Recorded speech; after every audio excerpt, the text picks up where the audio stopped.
Back in 1964, what started as a simple 3-hour boat ride from Honolulu turned into one of TV's most unforgettable adventures. A small crew and 5 passengers set out aboard the SS Minnow. But when a sudden storm hit, their plans changed forever. Led by the ever-hopeful first mate Gilligan and the no-nonsense skipper Jonas Grummy, the group found themselves stranded on a deserted island. Gilligan's Island brought laughs, chaos, and coconuts as the 7 castaways did their best to survive using island fruits, seafood, and Marianne's somehow magical coconut cream pies. Every episode showed the group trying to escape, but Gilligan's hilarious blunders always got in the way. The show aired for just 3 seasons, but its real fame exploded in the 70s and 80s during after-school reruns. Fans couldn't get enough, leading to animated spin-offs and TV movies that kept the island's story alive. Curious where life took the original cast after their island days? Dive in to discover what happened once the cameras stopped rolling. Bob Denver as Gilligan. Before he ever became the clumsy but lovable Gilligan, Bob Denver had already made waves on television. His breakout moment came as Maynard G.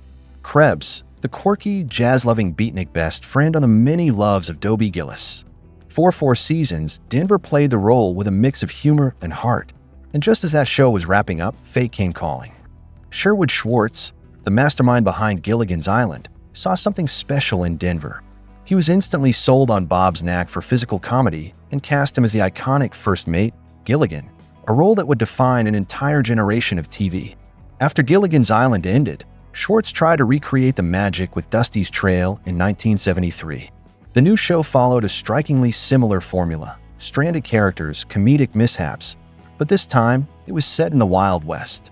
Denver returned as the lead, playing Dusty, who accidentally leads a group of pioneers off course on their journey to California.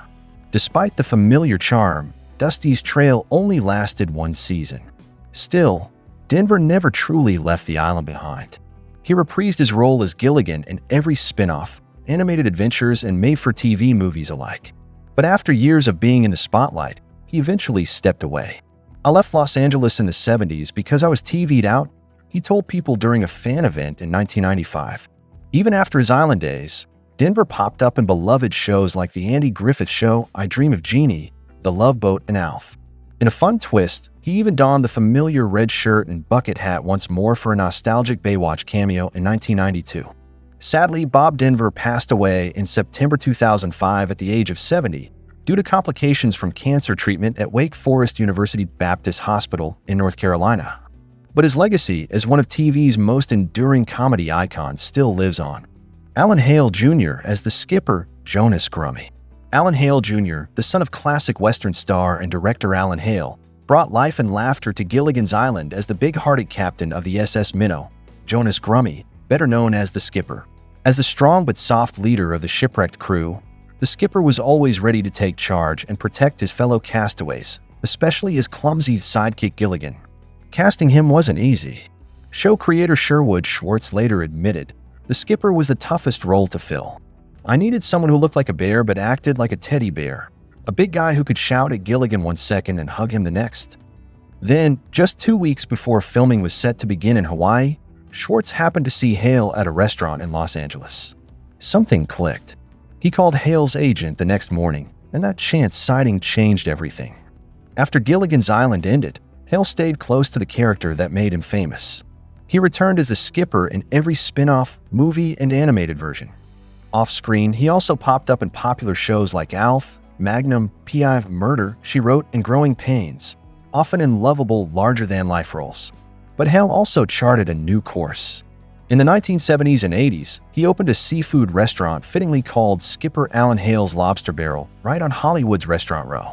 He wasn't just the name behind it, Hale was hands-on in the business until 1982. In 1989, Hale was diagnosed with cancer of the thymus. He passed away on January 2, 1990, at the age of 68. That same year, his beloved restaurant closed its doors. Yet to this day, Alan Hale Jr. remains one of television's most unforgettable captains, a gentle giant whose legacy still sails on. Jim Backus as the millionaire Thurston Howell III. When it came to casting the role of the hilariously snobbish millionaire Thurston Howell III, Sherwood Schwartz didn't hesitate. Jim Backus was the guy. Having worked with him previously on I Married Joan, Schwartz knew Backus could bring just the right blend of charm, arrogance, and comedic timing to the part. By the time Gilligan's Island hit the airwaves, Backus was already a seasoned star. He'd acted opposite James Dean in Rebel Without a Cause in 1955 and was the unmistakable voice behind the cartoon legend Mr. Magoo. Even after his time on the island, Backus kept voicing Mr. Magoo and found success in family films like Disney's Pete's Dragon 1977. Though he returned for every Gilligan's Island spin-off, his health was in decline during the 1981 TV movie The Harlem Globetrotters on Gilligan's Island, limiting him to just a brief cameo. On July 3, 1989, Jim Backus became the first cast member to pass away at age 76, but his legacy as the hilarious high society castaway lives on. Natalie Schafer as the millionaire's wife Eunice Lovey Howell. With her signature pearls, elegant gowns, and high society flair, Natalie Schafer brought Eunice Lovey Wentworth Howell to life as the picture-perfect wealthy wife, a woman more concerned about tea time than surviving on a desert island. Before she joined the Castaways, Schafer had already made a name for herself playing sophisticated socialites in films like Payment on Demand, 1951, Female on the Beach, 1955, and Bernadine, 1957. Her poise and dry wit made her a standout on Gilligan's Island, and she continued to shine in each of the show's spin-offs. In true television veteran fashion, Schafer also guest starred on classic hits like The Brady Bunch, Three's Company, Chips, and The Love Boat. Her final acting role came in the 1990 thriller I'm Dangerous Tonight, where she played a grandmother, her elegance still intact. Natalie Schafer passed away from liver cancer in 1991 at the age of 90. In a touching final gesture, she left $2 million of her estate to the Motion Picture and Television Hospital, helping fund a much-needed outpatient wing. Tina Louise as the movie star Ginger Grant. Tina Louise lit up Gilligan's Island as Ginger Grant, the glamorous, self-absorbed movie star who could turn a deserted island into her own red carpet. But once the show ended, Louise was ready to move on. She chose not to return for any of the sequels or animated spin-offs, wanting to break free from the Ginger typecast. Still, she remained active in the industry, gracing the screen in cult classics like The Stepford Wives, 1975, and the biker flick Hell Riders, 1984.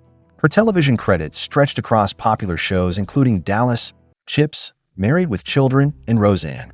Her most recent film appearance came in 2019's Tapestry, alongside Stephen Baldwin. Now 90, Tina Louise is the last surviving member of the original Gilligan's Island crew. In 2023, she re-released her audiobook memoir Sunday, stepping back into the spotlight to share her personal story with a new generation of fans. Russell Johnson as the Professor Roy Hinckley. Before he became everyone's favorite know-it-all castaway, Russell Johnson built a career playing bad guys in films like For Only Men, 1952, and The Space Children, 1958. But everything changed when he donned the khakis and glasses of Roy Hinckley, better known to fans as the Professor. After the original show wrapped, Johnson proudly reprised his role in all the Gilligan's Island follow-ups. He also popped up in episodes of Wonder Woman, Dallas, Alf, Newhart, and more, proving that even off the island, he could hold his own on any set. By the mid-1990s, Johnson stepped away from the Hollywood hustle and settled into a quieter life in Washington state with his family. On January 16, 2014, he passed away peacefully at the age of 89, surrounded by loved ones. He died at home peaceful in his sleep, his wife Constance shared with ABC News. He was a brave man who knew exactly what he wanted, and he wanted to be home. Dawn Wells as Mary Ann Summers. Long before she became the island's wholesome sweetheart, Dawn Wells wore a crown as Miss Nevada in 1959, just 20 years old and full of promise. Gilligan's Island was her first major step into acting, and though new to the scene, she quickly charmed audiences with her down-to-earth warmth as Mary Ann Summers. In her 2014 book, What Would Mary Ann Do?